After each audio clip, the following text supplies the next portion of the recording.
Raskolnikov entró en el despacho con el gesto del hombre que hace descomunales esfuerzos para no reventar de risa. Le seguía Razumikine, rojo como la grana, cohibido, torpe y transfigurado por el furor del semblante. Su cara y su figura tenían en aquellos momentos un aspecto cómico que justificaba la hilaridad de su amigo. Raskolnikov, sin esperar a ser presentado, se inclinó ante el dueño de la casa, que estaba de pie en medio del despacho, mirándolos con expresión interrogadora, y cambió con él un apretón de manos. Pareciendo todavía que hacía un violento esfuerzo para no echarse a reír, dijo quién era y cómo se llamaba. Pero apenas se había mantenido serio mientras murmuraba algunas palabras, sus ojos miraron casualmente a Razumikine. Entonces ya no pudo contenerse y lanzó una carcajada que, por efecto de la anterior represión, resultó más estrepitosa que las precedentes. El extraordinario furor que esta risa loca despertó en Razumikine prestó, sin que éste lo advirtiera, un buen servicio a Raskolnikov. ¡Demonio de hombre! Gruñó Razumikine, con un ademán tan violento que dio un involuntario manotazo a un velador sobre el que había un vaso de té vacío. Por efecto del golpe, todo rodó por el suelo ruidosamente. «No hay que romper los muebles, señores míos», exclamó Porfirio Petrovich alegremente. «Esto es un perjuicio para el Estado».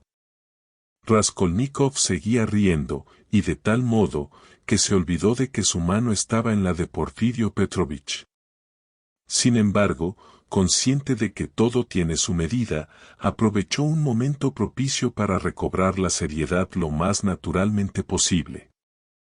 Razumikine, al que el accidente que su conducta acababa de provocar había sumido en el colmo de la confusión, miró un momento con expresión sombría los trozos de vidrio, después escupió, volvió la espalda a Porfirio y a Raskolnikov, se acercó a la ventana y, aunque no veía, hizo como si mirase al exterior. Porfirio Petrovich reía por educación, pero se veía claramente que esperaba le explicasen el motivo de aquella visita. En un rincón estaba Samiotov sentado en una silla. Al aparecer los visitantes se había levantado, esbozando una sonrisa. Contemplaba la escena con una expresión en que el asombro se mezclaba con la desconfianza, y observaba a Raskolnikov incluso con una especie de turbación. La aparición inesperada de Samiotov sorprendió desagradablemente al joven, que se dijo: «Otra cosa en que hay que pensar».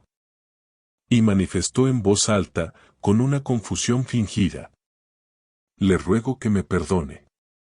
«¿Pero qué dice usted?» «Si estoy encantado». «Ha entrado usted de un modo tan agradable», repuso Porfirio Petrovich, y añadió, indicando a Razumikine con un movimiento de cabeza: «Ese, en cambio, ni siquiera me ha dado los buenos días. Se ha indignado conmigo no sé por qué. Por el camino le he dicho que se parecía a Romeo y le he demostrado que mi comparación era justa. Esto es todo lo que ha habido entre nosotros».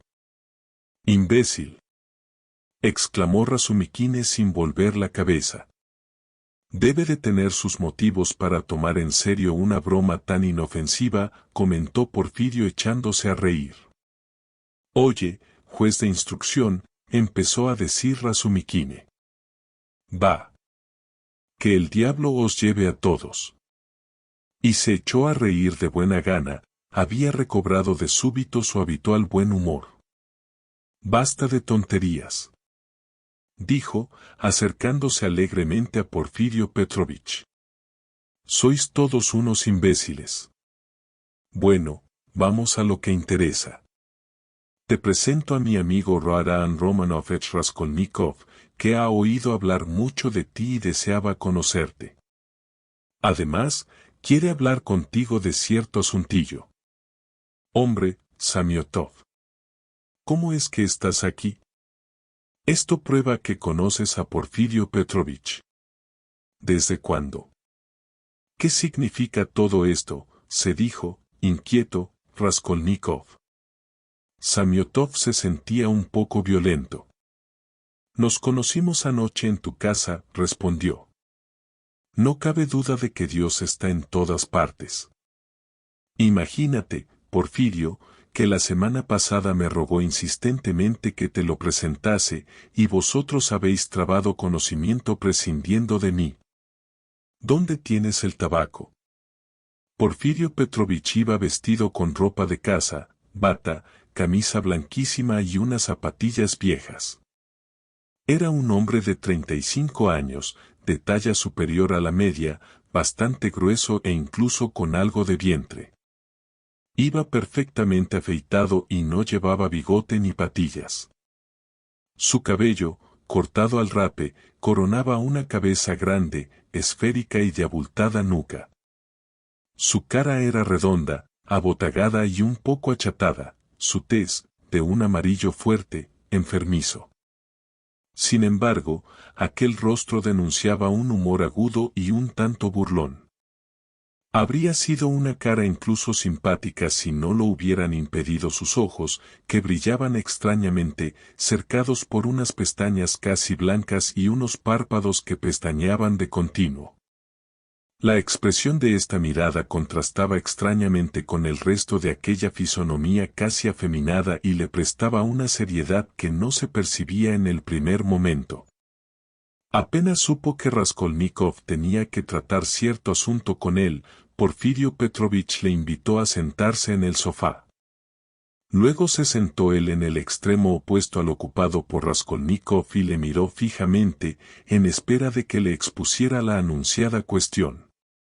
Le miraba con esa atención tensa y esa gravedad extremada que pueden turbar a un hombre, especialmente cuando ese hombre es casi un desconocido y sabe que el asunto que ha de tratar está muy lejos de merecer la atención exagerada y aparatosa que se le presta.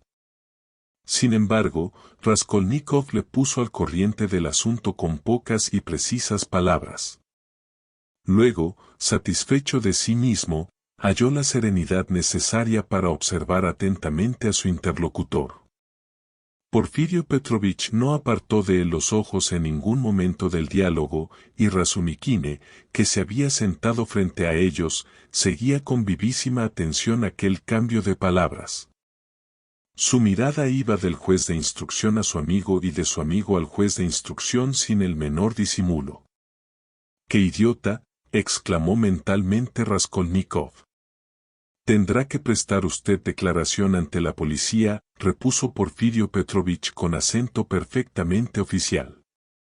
Deberá usted manifestar que, enterado del hecho, es decir, del asesinato, ruega que se advierta al juez de instrucción encargado de este asunto que tales y cuales objetos son de su propiedad y que desea usted desempeñarlos.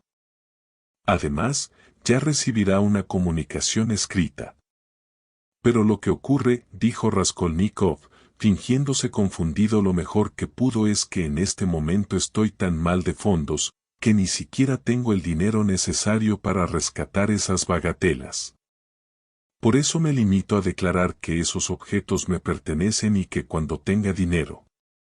Eso no importa, le interrumpió Porfirio Petrovich, que pareció acoger fríamente esta declaración de tipo económico.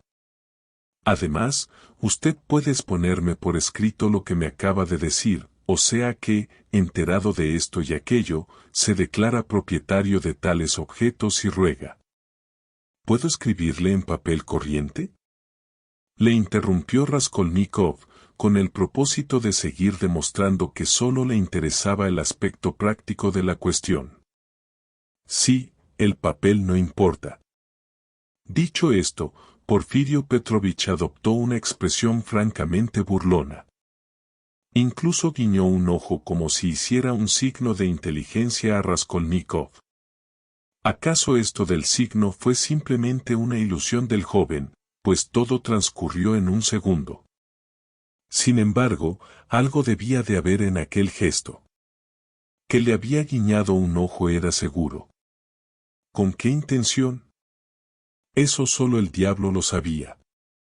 Este hombre sabe algo, pensó en el acto Raskolnikov. Y dijo en voz alta, un tanto desconcertado. Perdone que le haya molestado por tan poca cosa. Esos objetos solo valen unos 5 rublos, pero como recuerdos tienen un gran valor para mí. Le confieso que sentí gran inquietud cuando supe. Eso explica que ayer te estremecieras al oírme decir a Zosimov que Porfirio estaba interrogando a los propietarios de los objetos empeñados, exclamó Razumikine con una segunda intención evidente. Esto era demasiado. Raskolnikov no pudo contenerse y lanzó a su amigo una mirada furiosa. Pero enseguida se sobrepuso. Tú todo lo tomas a broma, dijo con una irritación que no tuvo que fingir. Admito que me preocupan profundamente cosas que para ti no tienen importancia, pero esto no es razón para que me consideres egoísta e interesado, pues repito que esos dos objetos tan poco valiosos tienen un gran valor para mí. Hace un momento te he dicho que ese reloj de plata es el único recuerdo que tenemos de mi padre. Búrlate si quieres, pero mi madre acaba de llegar, manifestó dirigiéndose a Porfirio, y si se enterase, continuó, volviendo a hablar a Razumikine y procurando que la voz le temblara de que ese reloj se había perdido, su desesperación no tendría límites. Ya sabes cómo son las mujeres. Estás muy equivocado. No me has entendido. Yo no he pensado nada de lo que dices, sino todo lo contrario, protestó, desolado, Razumikine. ¿Lo habré hecho bien? ¿No habré exagerado? Pensó Raskolnikov, temblando de inquietud. ¿Por qué habré dicho eso de ya sabes cómo son las mujeres? ¿De modo que su madre ha venido a verle? Preguntó Porfirio Petrovich. Sí. ¿Y cuándo ha llegado? Ayer por la tarde. Porfirio no dijo nada, parecía reflexionar. Sus objetos no pueden haberse perdido, manifestó al fin, tranquilo y fríamente. Hace tiempo que esperaba su visita. Dicho esto, se volvió con toda naturalidad hacia Razumikine, que estaba echando sobre la alfombra la ceniza de su cigarrillo, y le acercó un cenicero. Raskolnikov se había estremecido, pero el juez instructor, atento al cigarrillo de Razumikine, no pareció haberlo notado. ¿Dices que lo esperabas? Preguntó Razumikine a Porfirio Petrovich. ¿Acaso sabías que tenía cosas empeñadas? Porfirio no le respondió, sino que habló a Raskolnikov directamente. Sus dos objetos, la sortija y el reloj, estaban en casa de la víctima, envueltos en un papel sobre el cual se leía el nombre de usted, escrito claramente con lápiz y, a continuación, la fecha en que la prestamista había recibido los objetos. ¿Qué memoria tiene usted?, exclamó Raskolnikov iniciando una sonrisa. Ponía gran empeño en fijar su mirada serenamente en los ojos del juez, pero no pudo menos de añadir.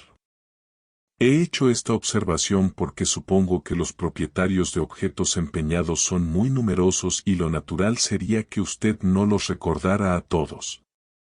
Pero veo que me he equivocado, usted no ha olvidado ni siquiera uno, y... ¡Qué estúpido soy! ¿Qué necesidad tenía de decir esto? Es que todos los demás se han presentado ya. Solo faltaba usted, dijo Porfirio Petrovich con un tonillo de burla casi imperceptible. No me sentía bien. Ya me enteré. También supe que algo le había trastornado profundamente. Incluso ahora está usted un poco pálido.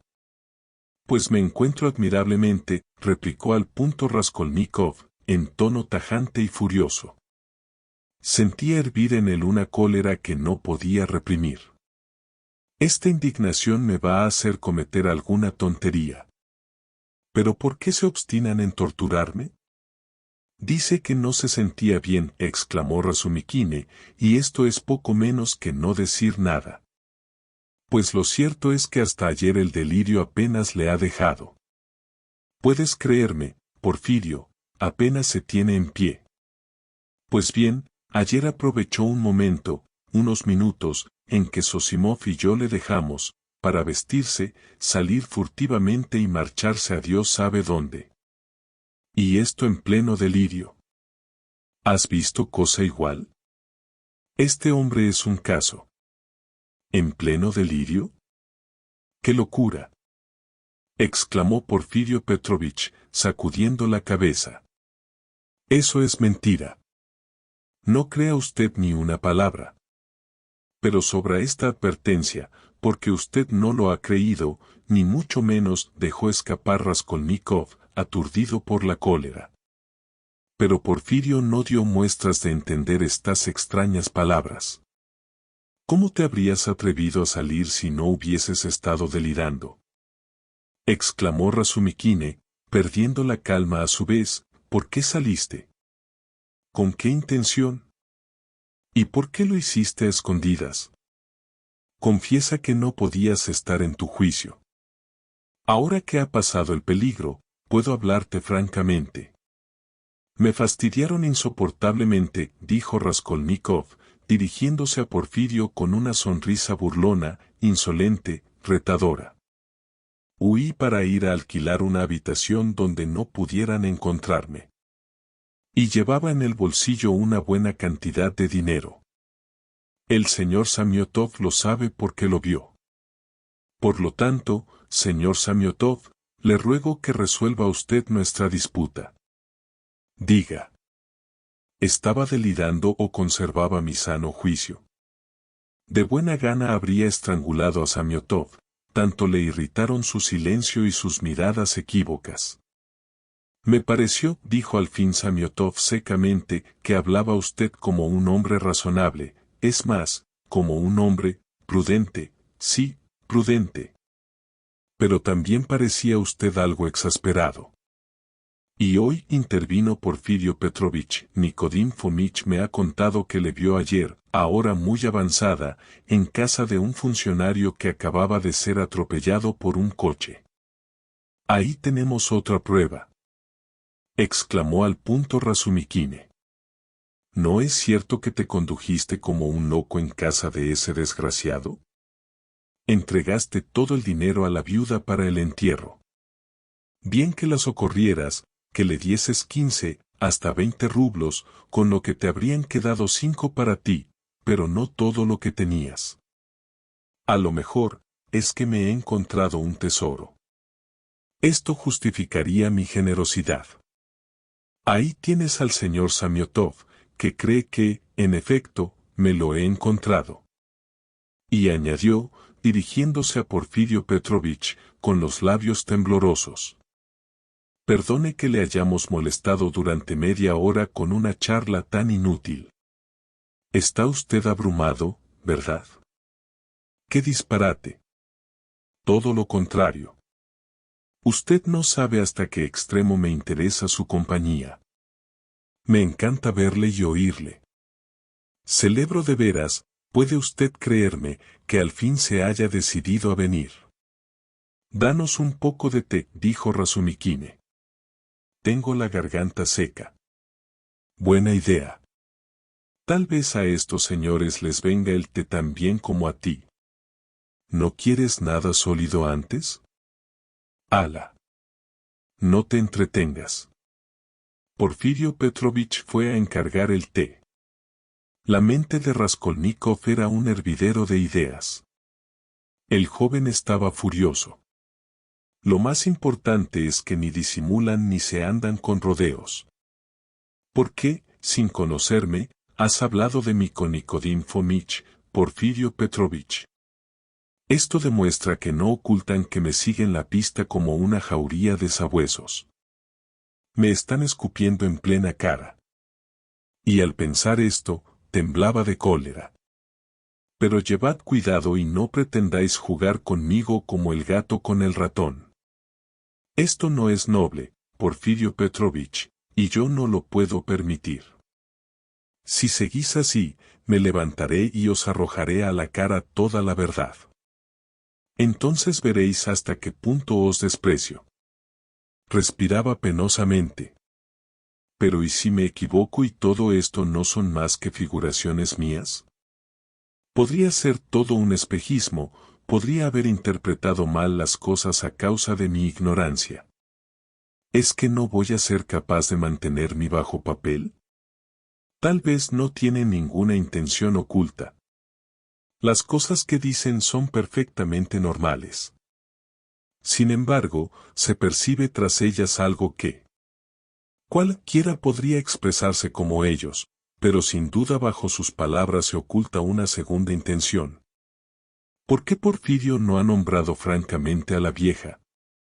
¿Por qué Samiotov ha dicho que yo me había expresado como un hombre prudente? ¿Y a qué viene ese tono en que hablan? Sí, ese tono. Razumikine lo ha presenciado todo. ¿Por qué, pues, no le ha sorprendido nada de eso? Ese majadero no se da cuenta de nada.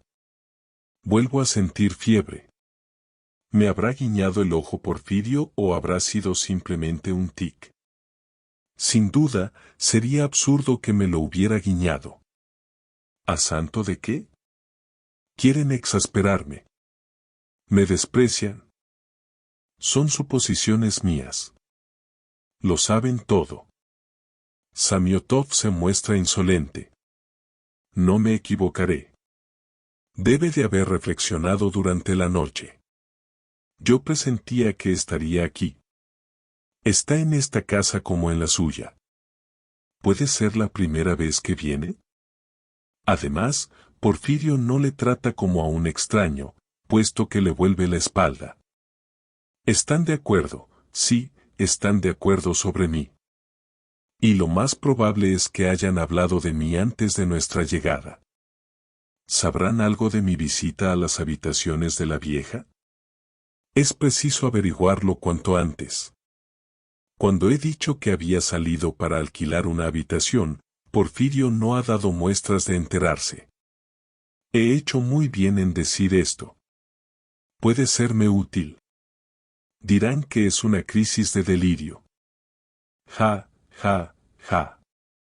Ese Porfirio está al corriente con todo detalle de mis pasos en la tarde de ayer, pero ignoraba que había llegado mi madre. Esa bruja había anotado en el envoltorio la fecha del empeño. Pero se equivocan ustedes si creen que pueden manejarme a su antojo, ustedes no tienen pruebas, sino solo vagas conjeturas. Preséntenme hechos. Mi visita a casa de la vieja no prueba nada, pues es una consecuencia del estado de delirio en que me hallaba. Así lo diré si llega el caso. ¿Pero saben que estuve en esa casa? No me marcharé de aquí hasta que me entere. ¿Para qué habré venido? Pero ya me estoy sulfurando, esto salta a la vista. Es evidente que tengo los nervios de punta. Pero tal vez esto sea lo mejor. Así puedo seguir desempeñando mi papel de enfermo. Ese hombre quiere irritarme, desconcertarme. ¿Por qué habré venido? Todos estos pensamientos atravesaron la mente de Raskolnikov con velocidad cósmica. Porfirio Petrovich llegó momentos después. Parecía de mejor humor. Todavía me duele la cabeza. Consecuencia de los excesos de anoche en tu casa. Dijo a Razumikine alegremente, tono muy distinto del que había empleado hasta entonces. Aún estoy algo trastornado. ¿Resultó interesante la velada? Os dejé en el mejor momento. ¿Para quién fue la victoria? Para nadie. Finalmente salieron a relucir los temas eternos. Imagínate, Rodia, que la disputa había desembocado en esta cuestión, existe el crimen. Ya puedes suponer las tonterías que se dijeron. Yo no veo nada de extraordinario en ello, repuso Raskolnikov distraídamente. Es una simple cuestión de sociología. La cuestión no se planteó en ese aspecto, observó Porfirio.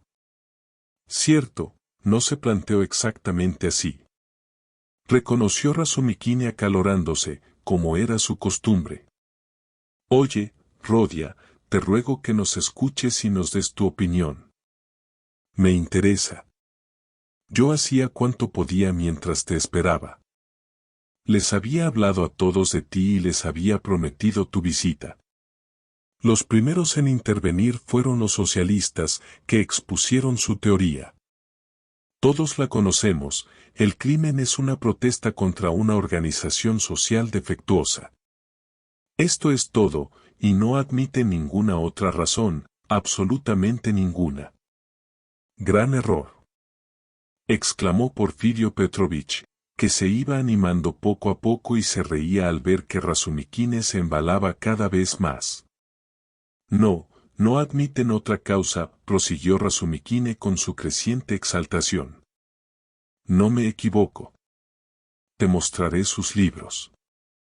Ya leerás lo que dicen, tal individuo se ha perdido a causa del medio. Y nada más. Es su frase favorita.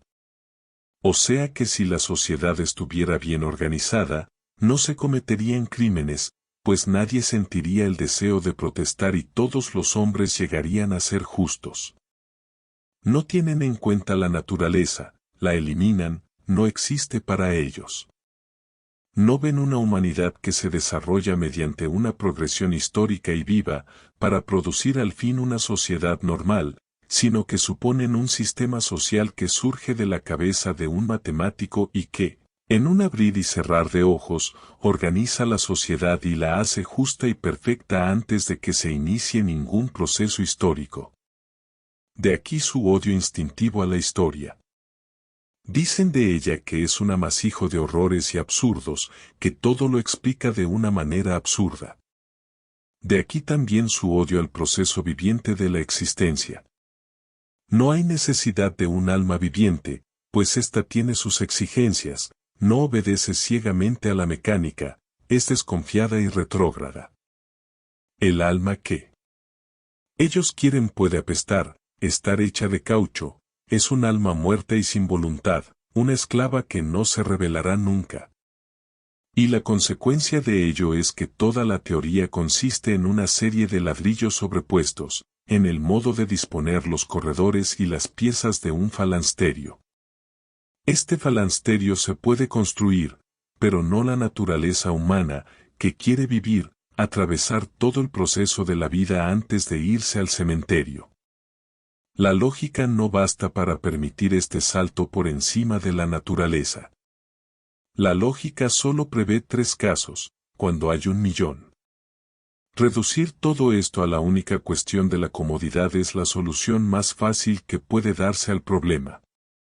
Una solución de claridad seductora y que hace innecesaria toda reflexión, he aquí lo esencial. Todo el misterio de la vida expuesto en 2 hojas impresas. Mirad cómo se exalta y vocifera. Habría que atarlo, dijo Porfirio Petrovich entre risas. Figúrese usted, añadió dirigiéndose a Raskolnikov, esta misma música en una habitación y a 6 voces. Esto fue la reunión de anoche. Además, nos había saturado previamente de ponche. ¿Comprende usted lo que sería aquello? Por otra parte, estás equivocado, el medio desempeña un gran papel en la criminalidad. Estoy dispuesto a demostrártelo. Eso ya lo sé. Pero dime, pongamos el ejemplo del hombre de 40 años que deshonra a una niña de 10. ¿Es el medio el que le impulsa? Pues sí, se puede decir que es el medio el que le impulsa, repuso Porfirio Petrovich adoptando una actitud especialmente grave. Ese crimen se puede explicar perfectamente, perfectísimamente, por la influencia del medio. Razumikine estuvo a punto de perder los estribos. Yo también te puedo probar a ti, gruñó, que tus blancas pestañas son una consecuencia del hecho de que el campanario de Iván el Grande mida 30 toesas de altura. Te lo demostraré progresivamente, de un modo claro, preciso e incluso con cierto matiz de liberalismo. Me comprometo a ello. Di, ¿quieres que te lo demuestre? Sí, vamos a ver cómo te las compones. Siempre con tus burlas, exclamó Razumikine con un tono de desaliento. No vale la pena hablar contigo. Te advierto, Rodia, que todo esto lo hace expresamente. Tú todavía no le conoces. Ayer solo expuso su parecer para mofarse de todos. ¿Qué cosas dijo, señor? Y ellos encantados de tenerlo en la reunión. Es capaz de estar haciendo este juego durante 2 semanas enteras. El año pasado nos aseguró que iba a ingresar en un convento y estuvo afirmándolo durante 2 meses. Últimamente se imaginó que iba a casarse y que todo estaba ya listo para la boda. Incluso se hizo un traje nuevo. Nosotros empezamos a creerlo y a felicitarle. Y resultó que la novia no existía y que todo era pura invención. Estás equivocado. Primero me hice el traje y entonces se me ocurrió la idea de gastarros la broma. ¿De verdad es usted tan comediante? Preguntó con cierta indiferencia Raskolnikov. ¿Le parece mentira, verdad? Pues espere, que con usted voy a hacer lo mismo. Ja, ja, ja. No, no, le voy a decir la verdad. A propósito de todas esas historias de crímenes, de medios, de jovencitas, recuerdo un artículo de usted que me interesó y me sigue interesando. Se titulaba, creo que, El crimen, pero la verdad es que de esto no estoy seguro. Me recreé leyéndolo en la Palabra Periódica hace 2 meses. ¿Un artículo mío en la Palabra Periódica? Exclamó Raskolnikov, sorprendido. Ciertamente, yo escribí un artículo hace unos 6 meses, que fue cuando dejé la universidad. En él hablaba de un libro que acababa de aparecer. Pero lo llevé a la Palabra hebdomadaria y no a la Palabra Periódica. Pues se publicó en la Palabra Periódica. La Palabra hebdomadaria dejó de aparecer a poco de haber entregado yo mi artículo, y por eso no pudo publicarlo. Sí, pero, al desaparecer, este semanario quedó fusionado con la Palabra Periódica, y ello explica que su artículo se haya publicado en este último periódico. ¿Así, no estaba usted enterado? En efecto, Raskolnikov no sabía nada de eso. Pues ha de cobrar su artículo. ¿Qué carácter tan extraordinario tiene usted? Vive tan aislado, que no se entera de nada, ni siquiera de las cosas que le interesan materialmente. Es increíble. Yo tampoco sabía nada, exclamó Razumikine. Hoy mismo iré a la biblioteca a pedir ese periódico. ¿Dices que el artículo se publicó hace 2 meses? ¿En qué día? Bueno, ya lo encontraré. No decir nada. Es el colmo. ¿Y usted cómo se ha enterado de que el artículo era mío? Lo firmé con una inicial. Fue por casualidad. Conozco al redactor jefe, le vi hace poco, y como su artículo me había interesado tanto. Recuerdo que estudiaba en él el estado anímico del criminal mientras cometía el crimen. Sí, y ponía gran empeño en demostrar que el culpable, en esos momentos, es un enfermo. Es una tesis original, pero en verdad no es esta parte de su artículo la que me interesó especialmente, sino cierta idea que deslizaba al final. Es lamentable que se limitara usted a indicarla vaga y someramente. Si tiene usted buena memoria, se acordará de que insinuaba usted que hay seres que pueden, mejor dicho, que tienen pleno derecho a cometer toda clase de actos criminales y a los que no puede aplicárseles la ley. Raskolnikov sonrió ante esta pérfida interpretación de su pensamiento. ¿Cómo? ¿Cómo? ¿El derecho al crimen? ¿Y sin estar bajo la influencia irresistible del miedo? Preguntó Razumikine, no sin cierto terror. Sin esa influencia, respondió Porfirio Petrovich. No se trata de eso. En el artículo que comentamos se divide a los hombres en 2 clases, seres ordinarios y seres extraordinarios.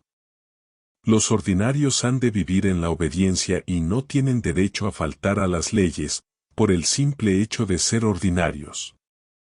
En cambio, los individuos extraordinarios están autorizados a cometer toda clase de crímenes y a violar todas las leyes, sin más razón que la de ser extraordinarios. ¿Es esto lo que usted decía, si no me equivoco? Es imposible que haya dicho eso, balbuceó Razumikine. Raskolnikov volvió a sonreír.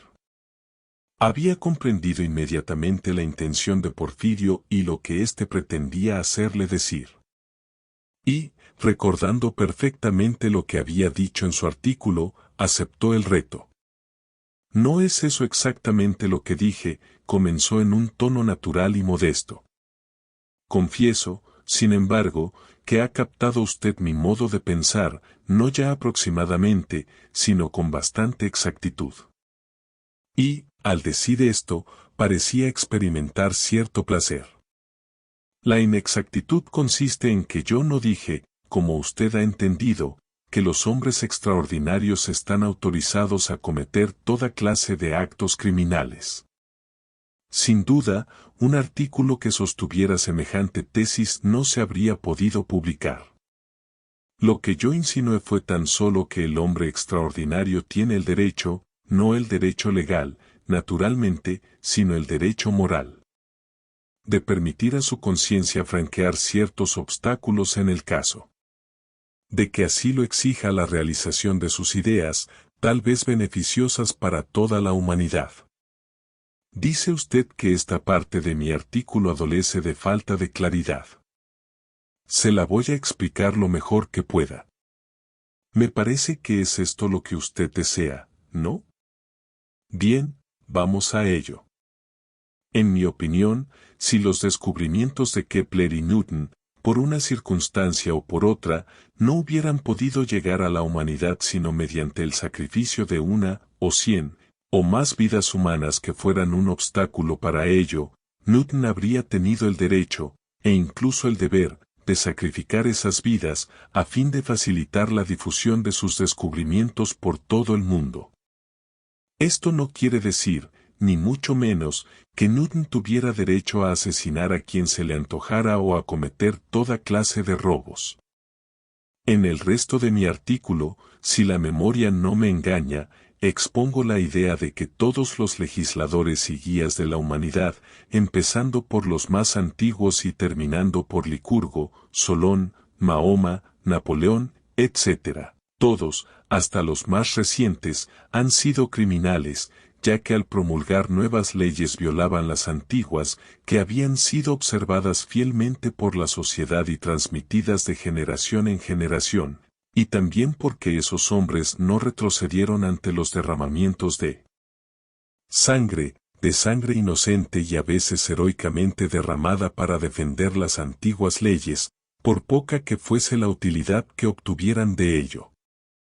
Incluso puede decirse que la mayoría de esos bienhechores y guías de la humanidad han hecho correr torrentes de sangre. Mi conclusión es, en una palabra, que no solo los grandes hombres, sino aquellos que se elevan, por poco que sea, por encima del nivel medio, y que son capaces de decir algo nuevo, son por naturaleza, e incluso inevitablemente, criminales, en un grado variable, como es natural. Si no lo fueran, les sería difícil salir de la rutina. No quieren permanecer en ella, y yo creo que no lo deben hacer. Ya ven ustedes que no he dicho nada nuevo. Estas ideas se han comentado 1000 veces de palabra y por escrito. En cuanto a mi división de la humanidad en seres ordinarios y extraordinarios, admito que es un tanto arbitraria, pero no me obstino en defender la precisión de las cifras que doy. Me limito a creer que el fondo de mi pensamiento es justo.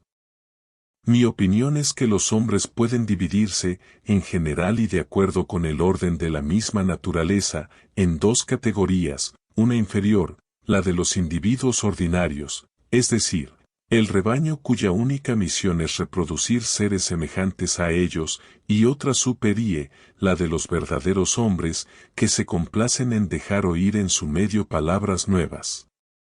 Naturalmente, las subdivisiones son infinitas, pero los rasgos característicos de las dos categorías son, a mi entender, bastante precisos. La primera categoría se compone de hombres conservadores, prudentes, que viven en la obediencia, porque esta obediencia los encanta. Y a mí me parece que están obligados a obedecer, pues este es su papel en la vida y ellos no ven nada humillante en desempeñarlo. En la segunda categoría, todos faltan a las leyes, o, por lo menos, todos tienden a violarlas por todos sus medios. Naturalmente, los crímenes cometidos por estos últimos son relativos y diversos. En la mayoría de los casos, estos hombres reclaman, con distintas fórmulas, la destrucción del orden establecido, en provecho de un mundo mejor. Y, para conseguir el triunfo de sus ideas, pasan si es preciso sobre montones de cadáveres y ríos de sangre. Mi opinión es que pueden permitirse obrar así, pero, que quede esto bien claro, teniendo en cuenta la clase e importancia de sus ideas. Solo en este sentido hablo en mi artículo del derecho de esos hombres a cometer crímenes. Recuerden ustedes que nuestro punto de partida ha sido una cuestión jurídica. Por otra parte, no hay motivo para inquietarse demasiado. La masa no les reconoce nunca ese derecho y los decapita o los ahorca, dicho en términos generales, con lo que cumple del modo más radical su papel conservador, en el que se mantiene hasta el día en que generaciones futuras de esta misma masa erigen estatuas a los ajusticiados y crean un culto en torno de ellos, dicho en términos generales. Los hombres de la primera categoría son dueños del presente, los de la segunda del porvenir. La primera conserva el mundo, multiplicando a la humanidad, la segunda empuja al universo para conducirlo hacia sus fines. Las dos tienen su razón de existir. En una palabra, yo creo que todos tienen los mismos derechos. Vive donc la guerre éternelle, hasta la Nueva Jerusalén, entiéndase. Entonces, ¿usted cree en la Nueva Jerusalén? Sí, respondió firmemente Raskolnikov. Y pronunció estas palabras con la mirada fija en el suelo, de donde no la había apartado durante su largo discurso. ¿Y en Dios? ¿Cree usted? Perdone si le parezco indiscreto. Sí, creo, repuso Raskolnikov levantando los ojos y fijándolos en Porfirio. ¿Y en la resurrección de Lázaro? Pues, sí. ¿Pero por qué me hace usted estas preguntas? ¿Cree usted sin reservas? Sin reservas. Bien, bien. La cosa no tiene ninguna importancia. Simple curiosidad. Ahora, y perdone, permítame que vuelva a nuestro asunto. No siempre se ejecuta a esos criminales. Por el contrario, algunos conservan su vida, triunfantes. Sí, esto le sucede a algunos, y entonces son ellos los que ejecutan.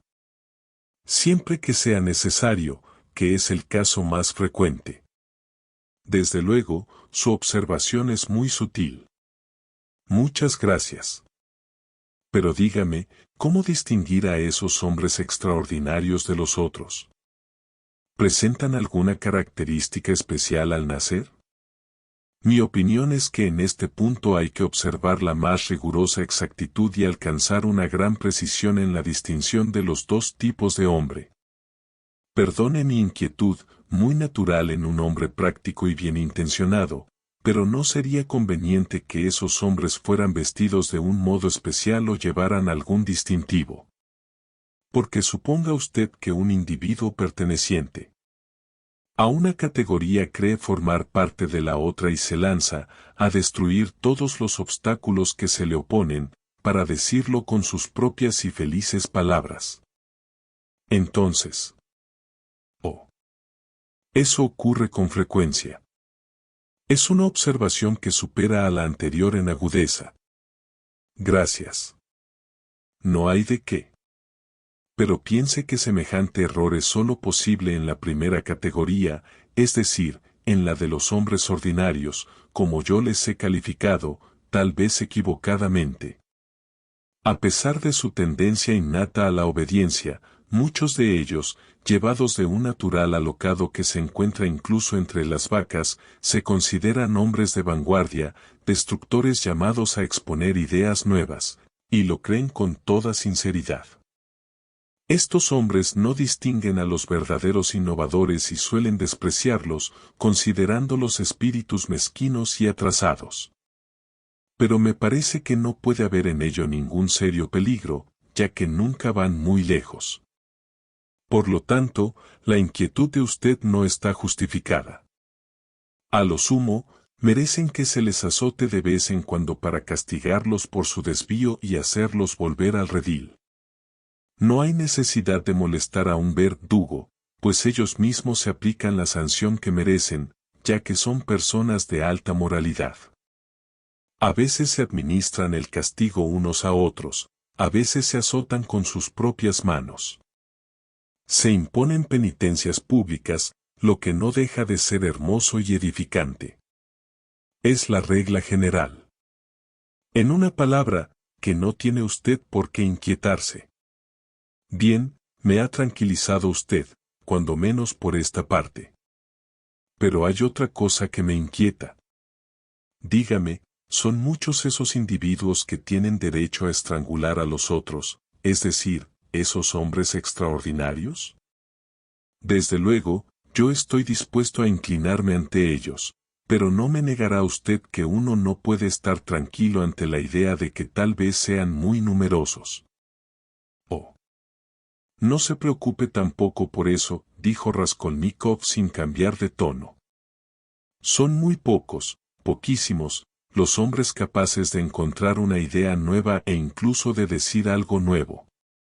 De lo que no hay duda es de que la distribución de los individuos en las categorías y subdivisiones que observamos en la especie humana está estrictamente determinada por alguna ley de la naturaleza. Esta ley está vedada todavía a nuestro conocimiento, pero yo creo que existe y que algún día se nos revelará. La enorme masa de individuos que forma lo que solemos llamar el rebaño, solo vive para dar al mundo, tras largos esfuerzos y misteriosos cruces de razas, un hombre que, entre 1000, posea cierta independencia, o un hombre entre 10.000, o entre 100.000, que eso depende del grado de elevación de la independencia. Estas cifras son únicamente aproximadas. Solo surge un hombre de genio entre millones de individuos, y millares de millones de hombres pasan sobre la corteza terrestre antes de que aparezca una de esas inteligencias capaces de cambiar la faz del mundo. Desde luego, yo no me he asomado a la retorta donde se elabora todo eso, pero no cabe duda de que esta ley existe, porque debe existir, porque en esto no interviene para nada el azar. ¿Estáis bromeando?, exclamó Razumikine. ¿Os burláis el uno del otro? ¿Os estáis lanzando puya tras puya? Tú no hablas en serio, Rodia. Raskolnikov no contestó a su amigo. Levantó hacia él su pálido y triste rostro, y Razumikine, al ver aquel semblante lleno de amargura, consideró inadecuado el tono cáustico, grosero y provocativo de Porfirio. Bien, querido, dijo el estudiante. Si estáis hablando en serio, quiero decirte que tienes razón al afirmar que no hay nada nuevo en esas ideas, que todas se parecen a las que hemos oído exponer infinidad de veces. Pero yo veo algo original en tu artículo, algo que a mi entender te pertenece por completo, muy a pesar mío, y es ese derecho moral a derramar sangre que tú concedes con plena conciencia y excusas con tanto fanatismo. Me parece que esta es la idea principal de tu artículo, la autorización moral a matar, la cual, por cierto, me parece mucho más terrible que la autorización oficial y legal. Exacto, es mucho más terrible, observó Porfirio. Sin duda, tú te has dejado llevar hasta más allá del límite de tu idea. Eso es un error. Leeré tu artículo. Tú has dicho más de lo que querías decir. Tú no puedes opinar así. Leeré tu artículo. En mi artículo no hay nada de todo eso, dijo Raskolnikov. Yo me limité a comentar superficialmente la cuestión. Lo cierto es, dijo Porfirio, que apenas podía mantenerse en su puesto de juez, que ahora comprendo casi enteramente sus puntos de vista sobre el crimen. Pero, perdone que le importune tanto, estoy avergonzado de molestarle de este modo. Oiga, acaba usted de tranquilizarme respecto a los casos de error, esos casos de confusión entre las dos categorías, pero sigo sintiendo cierta inquietud al pensar en el lado práctico de la cuestión. Si un hombre, un adolescente, sea el que fuere, se imagina ser un Licurgo, o un Mahoma, huelga decir que en potencia, o sea para el futuro, y se lanza a destruir todos los obstáculos que encuentra en su camino, se dirá que va a emprender una larga campaña y que para esta campaña necesita dinero. ¿Comprende? Al oír estas palabras, Samiotov resolló en su rincón, pero Raskolnikov ni le miró siquiera. Admito, repuso tranquilamente, que esos casos deben presentarse. Los vanidosos, esos seres estúpidos, pueden caer en la trampa, y más aún si son demasiado jóvenes. Por eso se lo digo. ¿Y qué hay que hacer en ese caso? Raskolnikov sonrió mordazmente. ¿Qué quiere usted que le diga? Eso no me afecta lo más mínimo. Así es y así será. Siempre. Fíjese usted en este, e indicó con un gesto a Razumikine. Hace un momento decía que yo disculpaba el asesinato. ¿Pero eso qué importa? La sociedad está bien protegida por las deportaciones, las cárceles, los presidios, los jueces. No tiene motivo para inquietarse. No tiene más que buscar al delincuente. ¿Y si se le encuentra? Peor para él. Su lógica es irrefutable. Pero la conciencia está en juego. Eso no debe preocuparle. Es una cuestión que afecta a los sentimientos humanos. El que sufre reconociendo su error, recibe un castigo que se suma al del penal. Así, dijo Razumikine, malhumorado, los hombres geniales, esos que tienen derecho a matar, no han de sentir ningún remordimiento por haber derramado sangre humana. No se trata de que deban o no deban sentirlo. Solo sufrirán en el caso de que sus víctimas les inspiren compasión. El sufrimiento y el dolor van necesariamente unidos a un gran corazón y a una elevada inteligencia.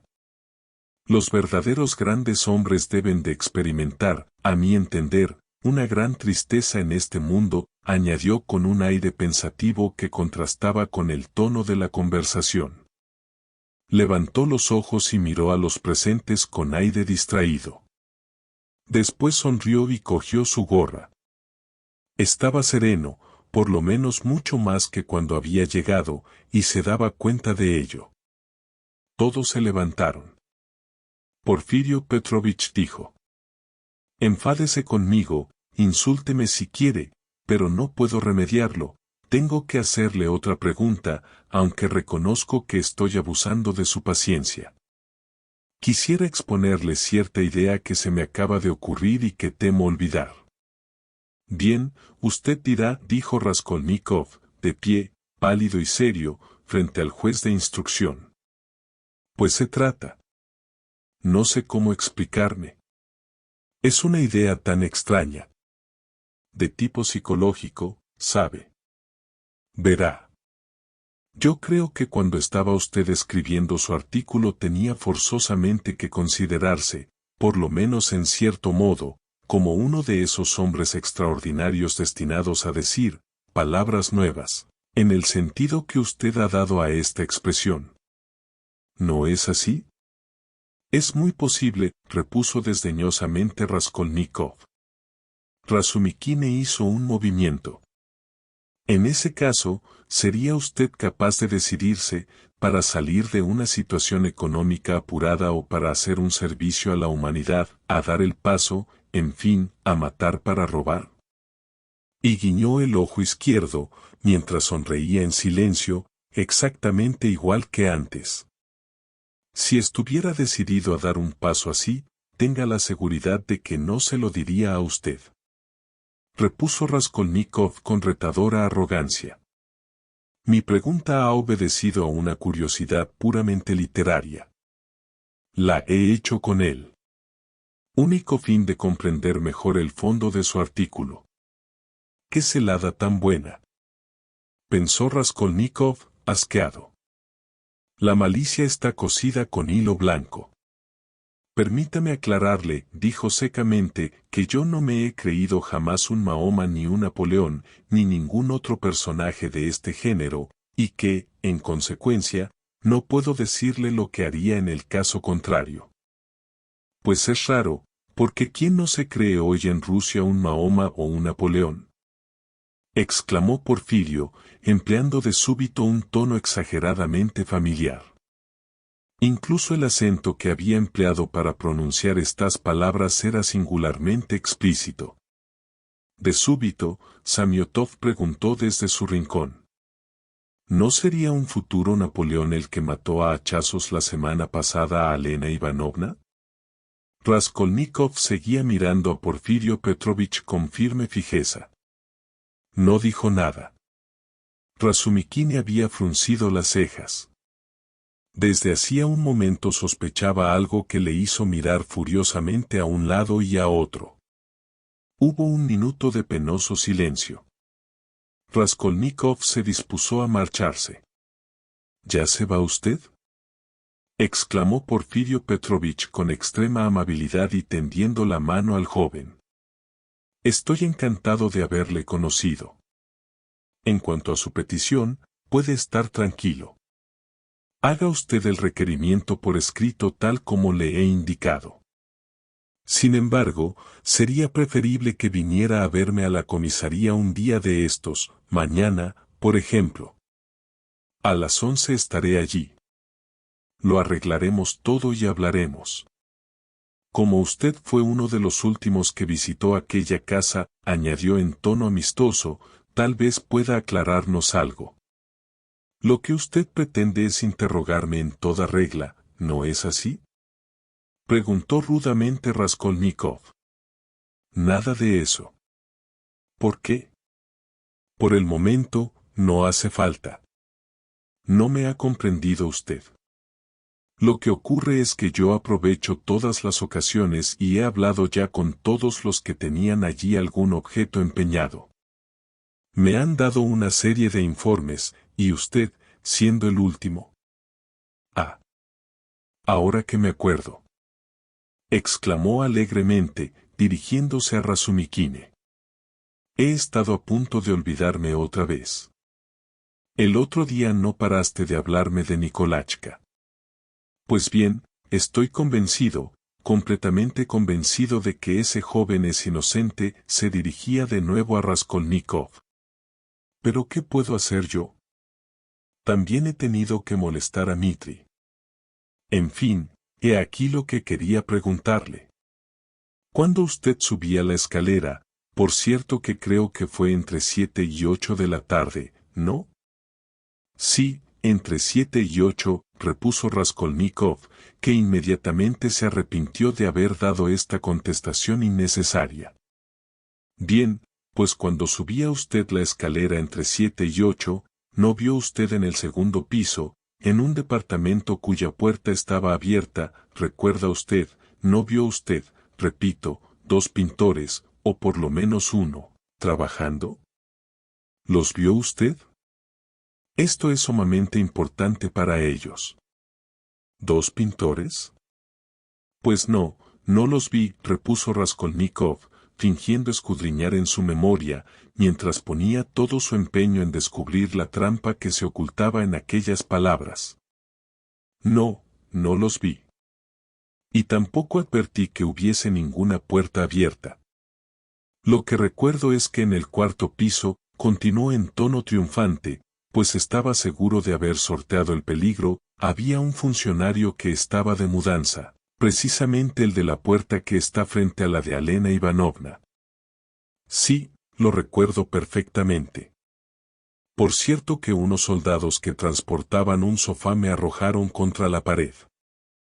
Pero a los pintores no recuerdo haberlos visto. Y tampoco ningún departamento con la puerta abierta. No, no había ninguna abierta. ¿Pero qué significa esto?, dijo Razumikine a Porfirio, comprendiendo de súbito las intenciones del juez de instrucción. Los pintores trabajaban allí el día del suceso y él estuvo en la casa 3 días antes. ¿Por qué le haces estas preguntas? Pues es verdad. ¡Qué cabeza la mía!, exclamó Porfirio golpeándose la frente. Este asunto acabará volviéndome loco, dijo en son de excusa dirigiéndose a Raskolnikov. Es tan importante para nosotros saber si alguien vio allí, entre 7 y 8, a esos pintores, que me ha parecido que usted podría facilitarnos este dato. Ha sido una confusión. Hay que llevar cuidado, gruñó Razumikine. Estas palabras las pronunció el estudiante cuando ya estaban en la antesala. Porfirio Petrovich acompañó amablemente a los dos jóvenes hasta la puerta. Ambos salieron de la casa sombríos y cabizbajos y dieron algunos pasos en silencio. Raskolnikov respiró profundamente.